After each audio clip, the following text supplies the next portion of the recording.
Hi hello ഇന്നൊരു healthy cake recipe നോക്കിയാലോ. ഡയറ്റൊക്കെ ചെയ്യുന്ന സമയത്ത് ഗിൽറ്റ് ഫ്രീ ആയിട്ട് കഴിക്കാൻ പറ്റിയൊരു കേക്കാണ്. നോ മൈദ, അതേപോലെ തന്നെ നോ ഓയിലാണ്.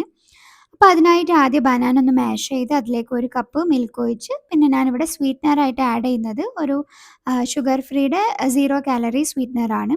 എന്നിട്ട് ഇത് ആഡ് ചെയ്തതിന് ശേഷം ഞാൻ ടേസ്റ്റ് എൻഹാൻസ് ചെയ്യാൻ വേണ്ടിയിട്ട് വാനില എസൻസും അതുപോലെ തന്നെ സിന്നമൺ പൗഡറും കൂടെ ആഡ് ചെയ്ത് നന്നായിട്ട് മിക്സ് ചെയ്യുന്നുണ്ട്. അതിനുശേഷം ഈ ഓട്സ് ഒരു കപ്പ് പൊടിച്ചത് അതിലേക്ക് ആഡ് ചെയ്യുന്നുണ്ട്. അതിനുശേഷം കൊക്കോ പൗഡർ ഒരു ചോക്ലേറ്റ് ഫ്ലേവർ കിട്ടാൻ വേണ്ടിയിട്ട് ഞാൻ അതും ആഡ് ചെയ്യുന്നുണ്ട്.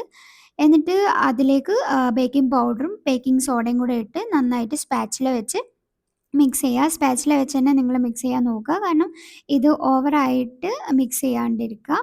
എന്നിട്ട് പിന്നെ ലാസ്റ്റായിട്ട് അതിലേക്ക് ഞാൻ ചോക്കോ ചിപ്സ് ഇല്ലാത്തത് കാരണം ഞാൻ ഡേറ്റ്സ് ആണ് ആഡ് ചെയ്യുന്നത്. എന്നിട്ട് കേക്ക് ട്രേയിൽ ഓയിൽ ബ്രഷ് ചെയ്തിട്ട് ഇത് അതിലേക്ക് ഒഴിച്ച് കൊടുത്ത് ഒന്ന് തട്ടി കൊടുക്കുക.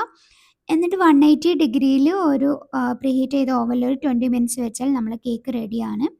ഞാനിവിടെ കുറച്ച് സിറപ്പ് ഒഴിച്ചിട്ടുണ്ടായിരുന്നു, ഹെർഷേസിൻ്റെ സിറപ്പ്. പക്ഷേ അത് ഒഴിച്ചത് കുറച്ച് കൂടിപ്പോയി. പക്ഷേ കഴിക്കാൻ നല്ല ടേസ്റ്റായിരുന്നു. നല്ല സ്പോഞ്ചി ആൻഡ് ഫ്ലഫി ആയിരുന്നു. അതുപോലെ തന്നെ ആ ഒരു ഡേറ്റ്സിൻ്റെയും ബനാനൻ്റെ ഒക്കെ ഫ്ലേവറായിട്ട് അടിപൊളിയാണ് കഴിക്കാൻ. നിങ്ങളൊന്ന് ട്രൈ ചെയ്തിട്ടൊന്ന് ഫീഡ്ബാക്ക് അറിയിക്കണേ.